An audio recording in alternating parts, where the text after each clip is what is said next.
ይሄው እንግዲህ እንደምትመለከቱት ሙሉ ፈራርሷል። ውስጥ ላይ የነበረው ይሄ በሙሉ አሁን ያለበት እንጨት ነበር። ይሄው እንግዲህ ቢያንስ ቁመቱ ከ100 ሜትር ያላነሰ ቁመት ላይ ነው ሙሉ የተፈጠፈጡት ማለት ነው። ስዕል ነው እየተሰራ ያለው። ወደ ጊሸን እየተጓዝን ነው። ተለያየን ወንዝ ጋር ደርሰን ኡስታዝ አቡበከር አህመድ የጤና እክል ገጥሞታል። ኡስታዝ አቡበከር አህመድ የጤና እክል እንደገጠመው ጋዜጠኛና ትናንትናው ዕለት በምንጃር ሸንኮራ እመቤታችን ቅድስት ድንግል ማርያም ቤተክርስቲያን እየተሰራ ባለው ቤተክርስቲያን ላይ ወድቀው የሞቱ ሰዎች ከ30 በመደርመሱ ማለት ነው የሞቱ ሰዎች ከ30 በላይ እንደሆኑ እየተጠቆሙ ነው። ከ200 በላይ የሚሆኑ ሰዎች ደግሞ በአካል ጉዳት እንደደረሰባቸው እግዚአብሔር ለሞቱት መብርሃን ነፍሳቸውን በአጸደ ገነት ታኑርልን። እንዲሁም ትናንትና በጣም ደስ የሚል ዜና ብሩክ 21 ተፈቷል ከስር። ብሩክ 21ን የማያውቀው ሰው አለ ብዬ አላስብም። በማስቀጠል ደግሞ ኡስታዝ አቡበከር ታሟል። እነዚህንና የመሳሰሉ አልፈዋጅ ሚዲያ አልፌሲድ ያገኟቸውን ነገሮች ላካፍላችኋለሁ። ሰላም ሰላም፣ እንዴት ናችሁ? እኔ ጋር እግዚአብሔር ይመስገን ሰላማችሁ በክርስቶስ ይብዛ። ዛሬ ትናንትና ጥር መስከረም 21 ዓመት ነው ግሸን ለደብረ ከርቤ የሚከበርበት እንዲሁም ደግሞ በየአጥቢያው በየአካባቢው ያለበት ቤተክርስቲያን አመታዊ ክብረ በዓል የሚከበርበት በዓል ነበር። በዛም ወደ ምንጃር አካባቢ እየተሰማው ዜና በጣም የሚያሳዝን ነው። እንደ ሰው ያሳዝናል፣ እንደ መንፈሳዊ ደግሞ እግዚአብሔር በረከት ሌላ መንገድ ላይ ማለት ነው መኪና ተገልብጠው የሚሞቱ ሰዎች አሉ። እንዲሁም ደግሞ በተለያየ ምክንያት በጦርነትም በምንም የሚሄዱ ሰዎች አሉ፣ የሚሞቱ ሰዎች አሉ። ግን አንዳንድ ሰው ደግሞ ተመርጦ በእግዚአብሔር ቤት ሞቱ ሲሆን እግዚአብሔር ለሟች ለነሱ በረከት ነው። ለሟች ደግሞ ብዙ ለቤተሰቦቻቸው ይከብዳልና መጽናናት ይስጣቸው። እንዲሁም ደግሞ እግዚአብሔር አምላክ ለሁላችንም ማለት አንዳንዴ እንደዚህ አይነት ሞት ማለት ሰው መቼ እንደምንጠራ አይታወቅም። ምን ሰዓት መቼና ምን እንደምንሞት ብናቅ የሚታወቅ ቢሆን ሰው እንደዚህ አይሆንም ነበር። ግን ባለንበት ሰዓት ክፉ ነገር ላለማድረግ እንሞክር። 2018 ጊዜው እየሮጠ ነው። ትናንትና በ21 እንግዲህ ይህንን ልጅ የማያውቀው ሰው አለ ብዬ አላስብም። ቀጠሮ ለትናንት ነበረ።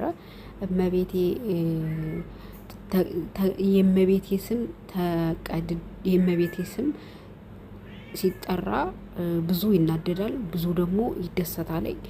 የሚናደድባት ለሚናደድባት ልቦና ይስጠው፣ ለእኛ ደግሞ ለምንደሰትባት ጸጋውን ያብዛልን፣ ጸጋው ይብዛልን ለሁሉም ማለት ነው። በትናንትናው ዕለት እንግዲህ የብሩክ 21 ቀጠሮ ነበረ። ቀጠሮውም እግዚአብሔር የተመሰገነ ይሁን። ከዚህ በፊት የነበረውን ማለት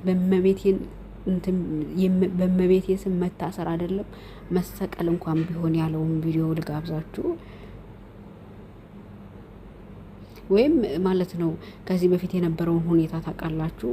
ማንም እየተነሳ ከቤተ ክርስቲያን ላይ ይዘላል፣ ፊጥ ይላል። ከዛ የኛ ልጆች ናቸው የሚታሰሩት። ግን እርሱም በትናንትናው ዕለት እንግዲህ ከስር ወጥቷል።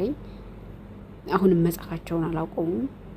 መጽሐፍና ኦርቶዶክስን ዝቅ ማድረግ የሚፈልጉ ሰዎች አሁንም ከዛ ጽሁፋቸው ገደቡ ማለት ነው። ትናንትና ሞቶ ላይ ብዙ እንትን ሲባል ነበረ ማለት እንኳን ደህና መጣ ሲባል ነበር።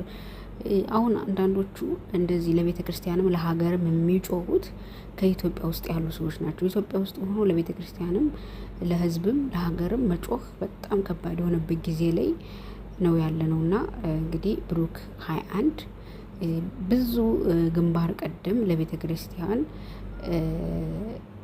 የሚታገል ልጅ ነው። ብዙ ወንድሞች አሉት። እነሱን ያው ማለት መስራት ብዙ ነገር መስራት ይችሉ ነበር። ያለው የሀገሪቱ ሁኔታ ነው እንጂ ከዚህም በላይ ብዙ መስራት ይችላሉ። እና ግን እግዚአብሔር ይመስገን በትናንትናው ዕለት ስለተፈታ ማለት ነው። እመቤቴ እንግዲህ በሷ ስም ነው የታሰረውም። እሷ ለምን ተነካችብኝ፣ እሷ እንድትነካብኝ አልፈልግም ብሎ ባደረገው ኢንተርቪው እናትየው ኢንተርቪው ቢሰጡም እንኳን ማለት ነው እሱ ምንም አላስገደደኝም ብለው እንትን ቢሉ እንኳን ሰው ያው ማቃጠር የሚፈልገው አካል ድምጽ ጎልቶ ስለተሰማ እሱ ለመታሰር ደርሷል ማለት ነው።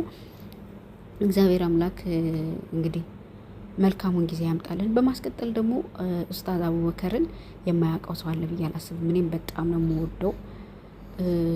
የሆነ ጊዜ ላይ እንደውም የሆነ እንትና ማን ነው እፎይ እየታሰረ እፎይ መታሰር አለበት ሲባል እርሳቸውም ግንባር ቀደሙ ነው ወጥተው መገደል መታሰር አለበት ብለው እንትን ካሉ በኋላ እንዴ ማለት ሌላ ሰው ቢል ምንም ማለት አይደለም። ግን እርሳቸው ግን ኡስታዝ አቡበከር ግን ትንሽ በእውቀትም በምንም ከሌላ ከዚህ ከቲክቶከሩ የተለዩ አካል ስለሆኑ እንዴት እንዲህ ይላሉ በሚለው እንጂ በጣም ስነ ምግባር ያላቸው አባት ትምህርታቸው አንዳንዴ እንደውም ለሙስሊም ብቻ የሚጠቅም አይደለም።